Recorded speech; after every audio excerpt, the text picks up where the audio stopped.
ਦੇਸ਼ ਦੁਨੀਆ 'ਚ ਵਸਦੇ ਪੰਜਾਬੀਆਂ ਨੂੰ ਜੀ ਆਇਆਂ। ਮੈਂ ਹਰਜਿੰਦਰ ਸਿੰਘ ਰੰਧਾਵਾ, ਤੁਸੀਂ ਦੇਖ ਰਹੇ ਹੋ ਪੰਜਾਬ ਟੈਲੀਵਿਜ਼ਨ ਔਰ ਮੇਰੇ ਨਾਲ ਨੇ ਸਰਦਾਰ ਮਨਜੀਤ ਸਿੰਘ ਜੀ ਕੇ, ਦਿੱਲੀ ਸਿੱਖ ਗੁਰਦੁਆਰਾ ਪ੍ਰਬੰਧਕ ਕਮੇਟੀ ਦੇ ਸਾਬਕਾ ਪ੍ਰਧਾਨ, ਵੱਡੇ ਅਕਾਲੀ ਆਗੂ। ਸਰਦਾਰ ਸਾਹਿਬ ਜੀ ਆਇਆਂ।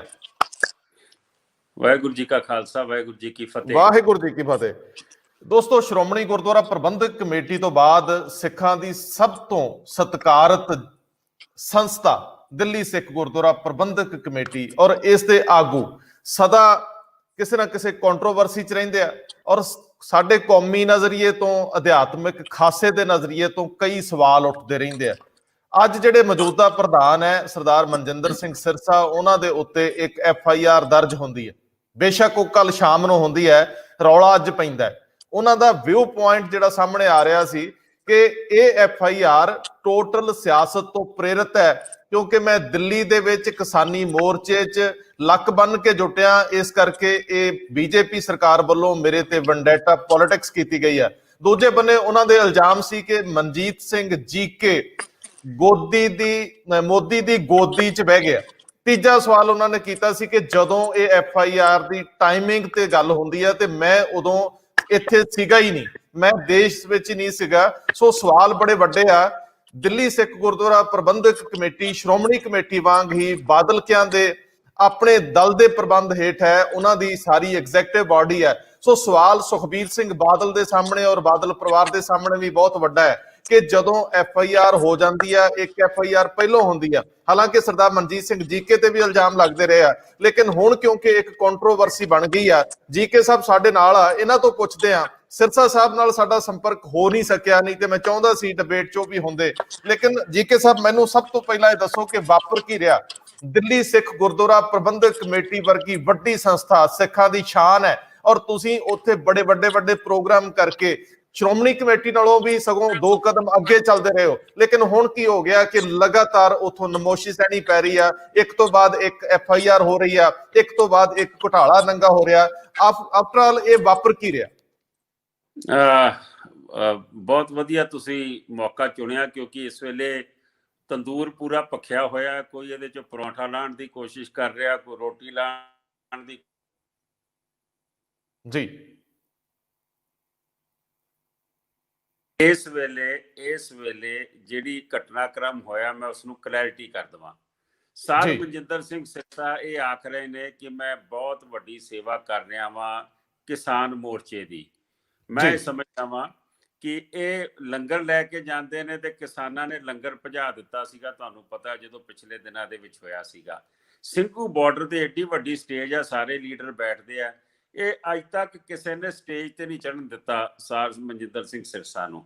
ਜਿਹੜੀ ਲੰਗਰਾਂ ਦੀ ਸੇਵਾ ਇਹ ਕਰ ਰਹੇ ਨੇ, ਉਹ ਗੁਰਦੁਆਰਾ ਕਮੇਟੀ ਚੋਂ ਕਰ ਰਹੇ ਨੇ, ਨਾ ਕਿ ਆਪਣੇ ਪੱਲਿਓਂ ਤੇ ਆਪਣੀ ਜੇਬ ਚੋਂ ਕਰਦੇ ਪਏ ਨੇ। ਗੁਰੂ ਨਾਨਕ ਦਾ ਲੰਗਰ ਹੈ।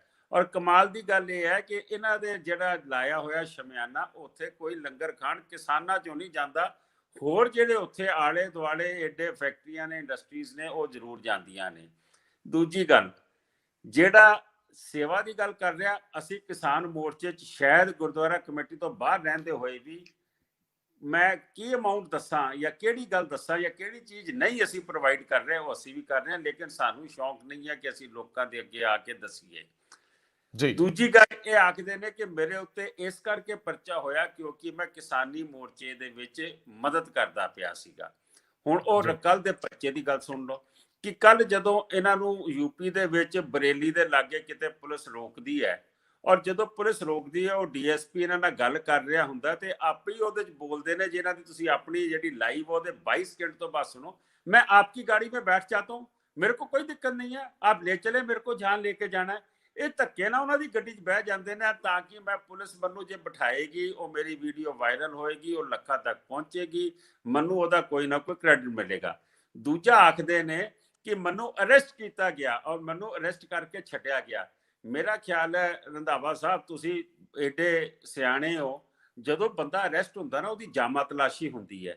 ਉਹਦੇ ਕੋਲ ਜੇਬ 'ਚ ਪੈਨ, ਹੱਥ ਤੇ ਘੜੀ, ਬਟੂਆ, ਪਰਸ, ਮੋਬਾਈਲ, ਸਾਰਾ ਕੁਝ ਜ਼ਬਤ ਕਰ ਲਿਆ ਜਾਂਦਾ, ਉਹਦਾ ਪੰਚਨਾਮਾ ਬਣਦਾ।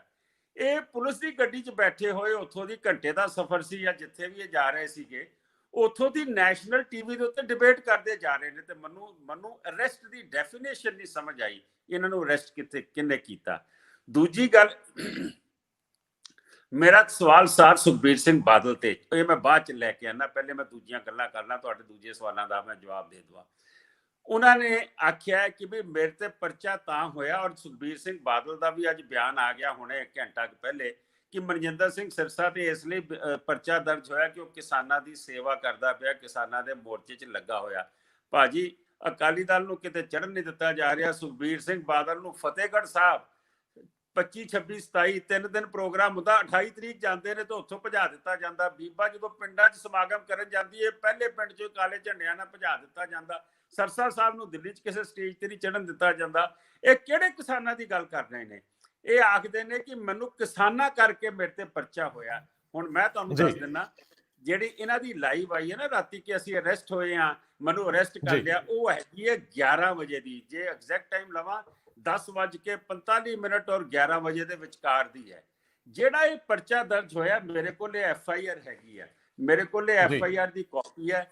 ਇਸ FIR ਦੇ ਵਿੱਚ ਬੜੀ ਕਲੀਅਰਲੀ ਉਹਨਾਂ ਨੇ ਇਹ ਸ਼ਾਮ ਦਾ ਟਾਈਮ 7 ਵਜੇ ਦਾ ਇਹਦੇ ਚ ਲਿਖਿਆ, ਮੈਂ ਹਾਈਲਾਈਟ ਕੀਤਾ ਹੋਇਆ।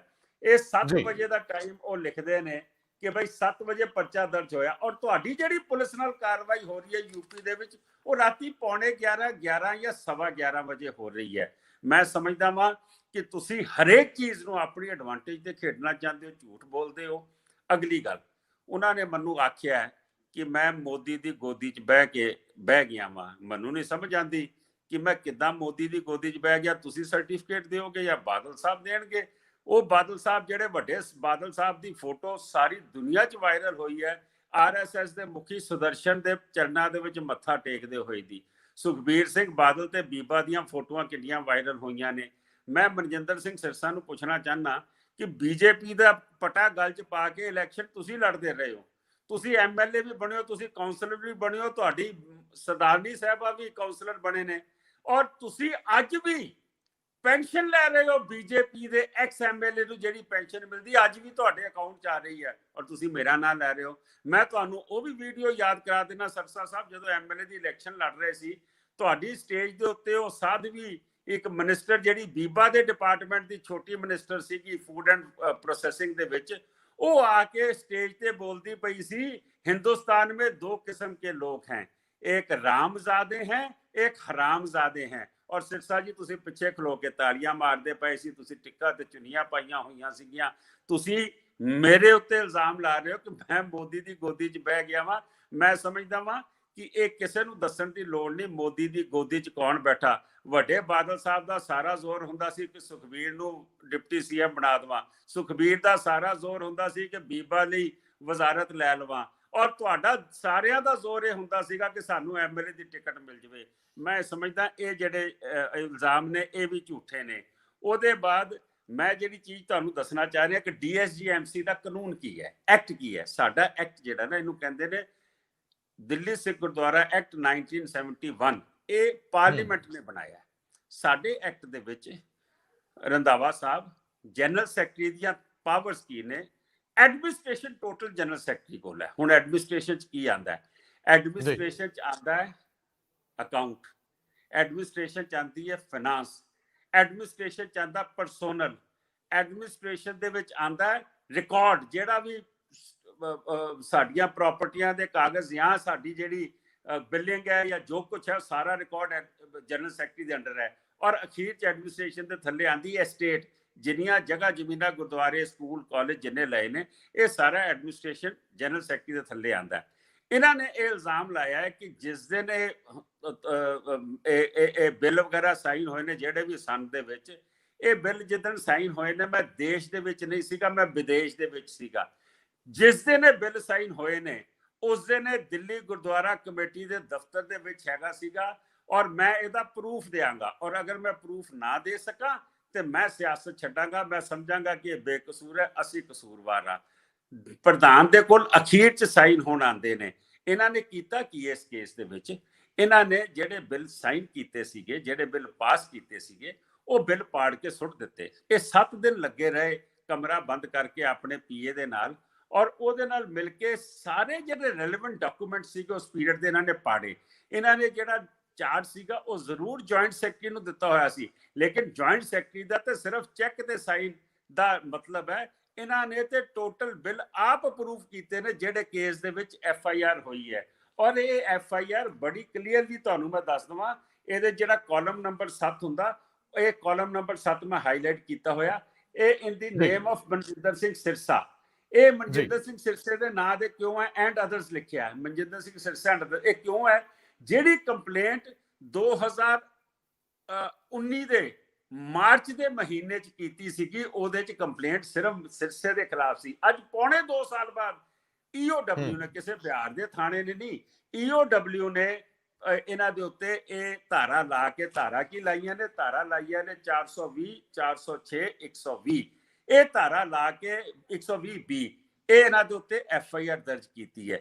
ਫਿਰ ਇਹਨਾਂ ਨੇ ਇੱਕ ਹੋਰ ਝੂਠ ਬੋਲਿਆ, ਝੂਠ ਬੋਲਣ ਚ ਮਾਸਟਰ ਨੇ। ਅੱਜ ਇਹਨਾਂ ਨੇ ਕਈ ਟੀਵੀਆਂ ਨੂੰ ਕਿਹਾ ਮੰਨੂ ਤੇ ਜੀ ਉਸਨੇ ਕਲੀਨ ਚਿੱਟ ਦੇ ਦਿੱਤੀ ਸੀਗੀ, ਜਿਹੜਾ ਉਹ ਹੈਗਾ ਸੀਗਾ IO ਸੀਗਾ, ਉਸਨੇ ATR ਕਹਿੰਦੇ ਨੇ ਕਿ ਜਿਹੜੀ ਰਿਪੋਰਟ ATR ਉਹ ਸਬਮਿਟ ਕਰਦਾ ਹੈਗਾ, ਜਿਹੜਾ IO ਹੈਗਾ ਉਹ ਸਬਮਿਟ ਕਰਦਾ, ਉਹ ਉਸ ATR ਦੇ ਵਿੱਚ ਮੈਨੂੰ ਕਲੀਨ ਚਿੱਟ ਦੇ ਦਿੱਤੀ ਸੀ। ਜੇ ਉਸਨੇ ਇਸ ਨੂੰ ਕਲੀਨ ਚਿੱਟ ਦੇ ਦਿੱਤੀ ਸੀ ਸਿਰਸਾ ਸਾਹਿਬ ਨੇ, ਤੇ ਮੈਂ ਪੁੱਛਣਾ ਚਾਹਨਾ, ਇਹਦੇ ਵਿੱਚ ਉਹ ਲਿਖਦਾ ਪਿਆ ਬੜੇ ਸਾਫ਼ ਲਫ਼ਜ਼ਾਂ ਦੇ ਵਿੱਚ ਦੀ, ਇਹ ਸੁਣਨ ਵਾਲੀ ਗੱਲ ਹੈ, ਪ੍ਰਾਈਮਾ ਫੇਸੀਆ, ਉਹਦੀ ਲੈਂਗੁਏਜ ਪੜੋ। ਇਹ ਕਹਿ ਰਿਹਾ ਕਿ ਕੋਰਟ ਦੇ ਵਿੱਚ ਮੈਨੂੰ ਕਲੀਨ ਚਿੱਟ ਦੇਤੀ IO ਨੇ, ਔਰ IO ਇੱਥੇ ਕੀ ਲਿਖ ਰਿਹਾ? The complaint was inquired into and from the inquiry carried out, contents of complaint prima facie offence under 420, 406, 120B IPC has been made out। ਔਰ ਇਸ ਤੋਂ ਸਾਫ਼ ਜ਼ਾਹਿਰ ਹੈ ਕਿ ਤੁਸੀਂ ਹਰ ਜਗ੍ਹਾ ਤੇ ਝੂਠ ਬੋਲਦੇ ਜਾ ਰਹੇ ਹੋ। ਫਿਰ ਅਗਲੀ ਗੱਲ, ਇਹਦੇ ਵਿੱਚ ਇਹਦਾ ਜਿਹੜਾ ਪਰਸਨਲ ਸੈਕਟਰੀ ਹੈ ਉਹਦਾ ਵੀ ਨਾਮ ਉਹਨਾਂ ਨੇ ਲਿਆ, ਜਿਹਦੇ ਚ ਲਿਖਿਆ ਨਾ ਕਿ ਮਨਜਿੰਦਰ ਸਿੰਘ ਸਿਰਸਾ ਐਂਡ ਅਦਰਸ, ਉਹਦੇ ਖਿਲਾਫ ਉਹਦੇ ਵਿੱਚ ਲਾਇਆ ਕਿ ਉਹਦੀ ਕੰਪਨੀ ਕੋਲੋਂ ਇਹਨਾਂ ਨੇ ਇਹ ਲਿਖੇ ਨੇ ਜੀ, that the accused in connivance with the aforesaid personal assistant Maninder Singh of Manjinder Singh Sirsa has also took out cash money from the chest of the Gurdwara। ਇਹ ਗੁਰਦੁਆਰੇ ਚੋਂ ਕੈਸ਼ ਕੱਢ ਕੇ ਲਿਜਾਂਦਾ ਰਿਹਾ। ਅਗਲੀ ਗੱਲ ਉਹ ਲਿਖਦਾ ਹੈ ਕਿ the personal assistant PA, namely Narinder Singh of DSGMC employee, has plundered lakhs of rupees from the exchequer of Gurdwara committee for personal use। और उन्हें लिखा कि relevant mention of the accused purchased Usha water geyser heaters, ਉਹਦੇ ਬਾਅਦ air conditioner, stabiliser, ਦੁਨੀਆ ਭਰ ਦਾ ਸਮਾਨ ਜਿਹੜਾ ਕਰੋੜਾਂ ਰੁਪਏ ਚ ਹੈ, ਉਹ ਲਿਖਦਾ ਕਿ ਇਹਦੇ PA ਦੇ ਕੋਲੋਂ ਖਰੀਦਿਆ ਗਿਆ ਹੈ। ਮਨਜਿੰਦਰ ਸਿੰਘ ਸਿਰਸੇ ਨੇ ਸਾਈਨ ਕੀਤੇ ਨੇ, ਇਹਦੀ ਸਾਲੀ ਨੂੰ ਨੌਕਰੀ ਦਿੱਤੀ PA ਦੀ, ਇਹਦੇ ਜੀਜੇ ਨੂੰ ਦਿੱਤੀ, ਇਹਦੇ ਮਤਲਬ ਰਿਸ਼ਤੇਦਾਰਾਂ ਨੂੰ ਦਿੱਤੀ। ਮੈਂ ਸਮਝਦਾ ਵਾਂ ਕਿ ਬੜਾ ਕਲੀਅਰ ਹੈ, EOW ਡਿਪਾਰਟਮੈਂਟ ਬਹੁਤ ਵੱਡਾ ਡਿਪਾਰਟਮੈਂਟ ਹੈ, ਬੜਾ ਕਲੀਅਰਲੀ ਇਹ ਕੇਸ ਜਿਹੜਾ ਮਨਜਿੰਦਰ ਸਿੰਘ ਸਿਰਸੇ ਦੇ ਖਿਲਾਫ ਇਹ ਦਰਜ ਹੋਇਆ, ਸ਼ਾਮ ਨੂੰ 7 ਵਜੇ ਦਰਜ ਹੋਇਆ। ਕਿਸਾਨੀ ਨਾਲ ਕੋਈ ਲੈਣਾ ਦੇਣਾ ਨਹੀਂ, ਤੁਸੀਂ ਕਿਸਾਨੀ ਦਾ ਰੋਹ ਪਾ ਕੇ ਤੁਸੀਂ ਇਹ ਕੰਮ ਕਰ ਰਹੇ ਹੋ। ਹੁਣ ਮੇਰਾ ਸਵਾਲ ਇੱਥੇ ਖੜਾ ਹੋ ਜਾਂਦਾ ਸੁਖਬੀਰ ਸਿੰਘ ਬਾਦਲ ਤੇ, ਮੈਨੂੰ ਇਹ ਦੱਸਿਆ ਜਾਵੇ ਕਿ ਮੇਰੇ ਤੇ ਕੰਪਲੇਂਟ ਹੋਈ ਸੀ, FIR ਨਹੀਂ ਹੋਈ ਸੀ, ਅਕਤੂਬਰ 2018 ਚ। ਮੈਂ ਆਪਣੀ ਜ਼ਮੀਰ ਦੀ ਆਵਾਜ਼ ਸੁਣਦੇ ਹੋਏ ਅਸਤੀਫਾ ਦੇ ਕੇ ਬਾਹਰ ਆ ਗਿਆ ਸੀਗਾ ਜੀ। ਮੈਂ ਅਸਤੀਫਾ ਦੇ ਕੇ ਬਾਹਰ ਆ ਗਿਆ ਕਿ ਇਹ ਫੇਅਰ ਐਂਡ ਨੈਚੁਰਲ ਇਨਵੈਸਟੀਗੇਸ਼ਨ ਨਹੀਂ ਹੋ ਸਕਦੀ ਅਗਰ ਮੈਂ ਪ੍ਰਧਾਨ ਦੀ ਕੁਰਸੀ ਤੇ ਬੈਠਾਂਗਾ, ਮੈਂ ਕਾਗਜ਼ ਹੇਰਾਫੇਰੀ ਕਰੂੰਗਾ, ਮੈਂ ਸਟਾਫ ਨੂੰ ਦਬਾਵਾਂਗਾ, ਧਮਕਾਵਾਂਗਾ। ਮਨਜਿੰਦਰ ਸਿੰਘ ਸਿਰਸਾ ਤੇ ਇੱਕ FIR ਪਿਛਲੇ ਮਹੀਨੇ ਹੁੰਦੀ ਹੈ, ਉਦੋਂ ਅਕਾਲੀ ਦਲ ਦੀ ਉੱਥੇ ਕੋਰ ਕਮੇਟੀ ਮਿਲਦੀ ਹੈ, ਉਹਦੇ ਚ ਵੱਡੇ ਵੱਡੇ ਦਿੱਗਜ ਲੀਡਰ ਸੁਖਬੀਰ ਸਿੰਘ ਬਾਦਲ ਨੂੰ ਪੁੱਛਦੇ ਨੇ ਜੀ ਹੁਣ ਸਿਰਸਾ ਕਿਉਂ ਬੈਠਾ ਹੈ? ਸਿਰਸਾ ਸਾਹਿਬ ਕਹਿੰਦੇ ਨੇ ਕਿ ਮੇਰੇ ਨਾਂ ਤੇ FIR ਨਹੀਂ ਹੋਈ ਕਿਉਂਕਿ ਜੱਜ ਨੇ ਬੜਾ ਕਲੀਅਰਲੀ ਲਿਖਿਆ ਸੀ FIR should be registered against Maninder Singh Sirsa accused number 2। ਇਹ ਪਿਛਲੇ ਮਹੀਨੇ ਦੀ ਗੱਲ ਕਰ ਰਿਹਾ, ਕੱਲ ਦੀ ਨਹੀਂ। ਕੱਲ ਦੀ FIR ਤੇ ਸਿੱਧਾ ਇਹ ਨਾਂ ਤੇ ਦਰਜ ਹੋ ਗਈ ਹੈ, ਇਹਦੇ PA ਦੇ ਨਾਂ ਤੇ ਦਰਜ ਹੋ ਗਈ ਹੈ। ਔਰ ਅੱਜ ਸੁਖਬੀਰ ਸਿੰਘ ਬਾਦਲ ਦਾ ਬਿਆਨ ਆਂਦਾ ਹੈ ਕਿ ਮਨਜਿੰਦਰ ਸਿੰਘ ਸਿਰਸਾ ਨੂੰ ਟਾਰਗੇਟ ਕੀਤਾ ਜਾ ਰਿਹਾ BJP ਦੀ ਸਰਕਾਰ ਵੱਲੋਂ ਕਿਉਂਕਿ ਉਹ ਕਿਸਾਨਾਂ ਦੀ ਸੇਵਾ ਕਰ ਰਿਹਾ। ਮੈਂ ਪੁੱਛਣਾ ਚਾਹੁੰਦਾ ਸਰ ਸੁਖਬੀਰ ਸਿੰਘ ਬਾਦਲ ਤੋਂ, ਤੁਹਾਡਾ ਤੇ ਮਨਜਿੰਦਰ ਸਿੰਘ ਸਿਰਸੇ ਦਾ ਆਪਸ ਵਿੱਚ ਕੀ ਰਿਲੇਸ਼ਨ ਹੈ? ਕਿਹੜੇ ਕਿਹੜੇ ਤੁਹਾਡੇ ਕਾਲੇ ਕੰਮ ਜਿਹੜੇ ਨੇ ਉਹ ਇਕੱਠੇ ਨੇ, ਉਹ ਸਾਂਝ ਚ ਨੇ? ਉਹ ਤੋਂ ਭਾਵੇਂ ਰੇਤਾ ਹੋਵੇ, ਭਾਵੇਂ ਮੈਂ ਬਾਕੀ ਨਾ ਹੀ ਲਵਾਂ, ਦਿੱਲੀ ਚ ਜਿਹੜੇ ਕਬਜ਼ੇ ਕੀਤੇ ਨੇ, ਜਿਹੜਾ ਬੰਦਾ 2008 ਚ ਇੱਕ ਬਰਸਾਤੀ ਤੇ ਕਿਰਾਏਦਾਰ ਰਹਿੰਦਾ ਸੀ ਅੱਜ 1000 ਕਰੋੜ ਦਾ ਮਾਲਕ ਹੈ। ਸਿਕਿਉਰਟੀਆਂ ਸੁਖਬੀਰ ਸਿੰਘ ਦੀ ਬਾਦਲ ਦੀਆਂ ਤੇ ਜਿਪਸੀਆਂ ਸੁਖਬੀਰ ਸਿੰਘ ਬਾਦਲ ਦੀਆਂ। ਅੱਜ ਤੁਸੀਂ ਉਸ ਨੂੰ ਪ੍ਰੋਟੈਕਟ ਕਰ ਰਹੇ ਹੋ, ਔਰ ਤੁਹਾਨੂੰ ਇਹ ਜਿਹੜੀ ਪੌਣੇ 2 ਸਾਲ ਪਹਿਲੇ ਕੰਪਲੇਂਟ ਹੋਈ ਹੈ, ਜਿਹਦੀ ਇਨਕੁਆਇਰੀ ਹੋ ਕੇ ਅੱਜ FIR ਦਰਜ ਹੋਈ ਹੈ, ਤੁਸੀਂ ਉਸ ਨੂੰ ਕਿਸਾਨੀ ਨਾਲ ਜੋੜ ਰਹੇ ਹੋ। ਮੈਂ ਸਮਝਦਾ ਕਿ ਇਹ ਟੋਟਲ ਤੇ ਟੋਟਲ ਇਹਦੇ ਚ ਇਨਵੋਲਵ ਨੇ। ਇਹਦੇ ਸਬੂਤ ਸਾਡੇ ਕੋਲ ਨੇ, ਪੁਲਿਸ ਨੂੰ ਦਵਾਂਗੇ। ਪੁਲਿਸ ਨੇ ਸਾਰੇ ਸਬੂਤਾਂ ਦੀ, ਜਿਹੜੇ ਅਸੀਂ ਨਹੀਂ ਦਿੱਤੇ ਨਾ, ਬਾਕੀ ਸਬੂਤਾਂ ਦੀ ਉਹਨਾਂ ਨੇ ਇਨਕੁਆਇਰੀ ਕਰਕੇ ਇੱਥੇ FIR ਦਰਜ ਕੀਤੀ ਹੈ। ਇਹ ਹਵਾ 'ਚ FIR ਨਹੀਂ ਹੋਈ, ਔਰ ਕਿਸਾਨੀ ਦੇ ਨਾਲ ਕੋਈ ਲੈਣਾ ਦੇਣਾ ਨਹੀਂ। ਜੀ ਮੈਂ ਦੋਸਤੋ, ਮੈਂ ਕੁਝ ਚੀਜ਼ਾਂ ਕਲੀਅਰ ਕਰ ਦਿਆਂ ਕਿ ਜਿਹੜਾ ਨਿੱਜੀ ਐਲੀਗੇਸ਼ਨਸ ਜੀਕੇ ਸਾਹਿਬ ਸਿਰਸਾ ਤੇ ਲਗਾ ਰਹੇ ਨੇ, ਇਹ ਇਹਨਾਂ ਦੇ ਬਿਲਕੁਲ ਨਿੱਜੀ ਹੈ। ਲੇਕਿਨ ਮੈਂ ਫਿਰ ਇੱਕ ਸਵਾਲ ਤੁਹਾਨੂੰ ਕਰਨਾ ਚਾਹੂੰਗਾ। ਮੈਂ ਤੁਹਾਨੂੰ ਜੀਕੇ ਸਾਹਿਬ ਸਵਾਲ ਪੁੱਛਣਾ ਚਾਹੂੰਗਾ ਕਿ ਆਖਰ ਜਿਹੜੇ ਲੋਕ ਹੁਣੇ ਜੁੜੇ ਆ ਉਹ ਜ਼ਰੂਰ ਸੁਣਨਾ ਚਾਹਣਗੇ ਕਿ ਇਹ FIR ਕਿਉਂ ਹੋਈ ਆ, ਇਹ ਕੋਈ ਘੁਟਾਲਾ ਹੈ, ਇਹ ਕੋਈ ਕਰਪਸ਼ਨ ਹੈ, ਇਹ ਜੇ ਕਰਪਸ਼ਨ ਹੈ ਤੇ ਕੀ ਕਰਪਸ਼ਨ ਹੈ, ਇਹਦੀ ਨੇਚਰ ਕੀ ਆ, ਇਹ ਕਿਸ ਤਰ੍ਹਾਂ ਦੀ ਕਰਪਸ਼ਨ ਹੋਈ ਆ, ਕੀ ਕੋਈ ਸਮਾਨ ਖਰੀਦਿਆ ਗਿਆ, ਜੇ ਖਰੀਦਿਆ ਗਿਆ ਤੇ ਕਿਸ ਕੰਮ ਲਈ ਖਰੀਦਿਆ ਗਿਆ, ਉਹਦੇ ਕੋਈ ਬਿਲਸ ਨਾਲ ਸੰਬੰਧਿਤ ਘਪਲੇ ਕੀ, ਸਾਰੀ ਦੀ ਸਾਰੀ ਖੋਲ ਕੇ ਸਮਝਾਓ ਜ਼ਰਾ, ਇਹ ਮਸਲਾ ਕੀ ਹੈ। ਕਿਉਂਕਿ ਗੁਰੂ ਲੋਕਾਂ ਦੀ ਸੰਗਤ ਦਾ ਪੈਸਾ ਹੈ, ਗੁਰੂ ਦੀ ਗੋਲਕ ਦਾ ਪੈਸਾ ਹੈ, ਲੋਕਾਂ ਨੇ 10-10 ਰੁਪਏ ਕਰਕੇ ਸ਼ਰਧਾ ਨਾਲ ਆਪਣੀਆਂ ਜਿਹੜੀਆਂ ਅਰਦਾਸਾਂ ਨੇ, ਅਸੀਸਾਂ ਨੇ ਗੁਰੂ ਦੀਆਂ, ਉਹਦੇ ਲਈ ਕੀਤਾ ਹੁੰਦਾ ਜੀ। ਗੱਲ ਇਹ ਹੈ ਕਿ ਇਹਦੇ ਵਿੱਚ ਜਿਹੜੀ FIR ਹੋਈ ਹੈ, ਇਹ FIR ਹੋਈ ਹੈ ਕਿ ਜਦੋਂ ਮਦਰਾਸ ਦੇ ਵਿੱਚ ਹੜ੍ਹ ਆ ਗਿਆ ਸੀਗਾ ਤੇ ਦਿੱਲੀ ਗੁਰਦੁਆਰਾ ਕਮੇਟੀ ਨੇ ਬੜੀ ਉੱਥੇ ਸੇਵਾ ਕੀਤੀ ਸੀ। ਕਿਹੜੇ ਸਾਲ 'ਚ?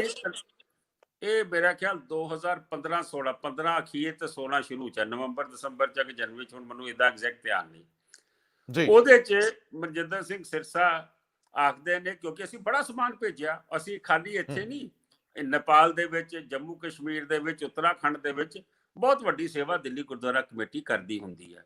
ਇਹ ਅੱਗੇ ਵੀ ਪਹਿਲੇ ਵੀ ਹੁੰਦੀ ਹੈ। ਉਹਦੇ ਵਿੱਚ ਡਿਮਾਂਡ ਆਈ ਕਿ ਬਈ ਉੱਥੇ ਇਹ ਸਮਾਨ ਚਾਹੀਦਾ ਹੈ। ਉਹ ਸਮਾਨ ਤੰਬੂਆਂ ਦਾ, ਕੰਬਲਾਂ ਦਾ, ਕਈ ਕੁਛ ਹੈਗਾ ਸੀਗਾ।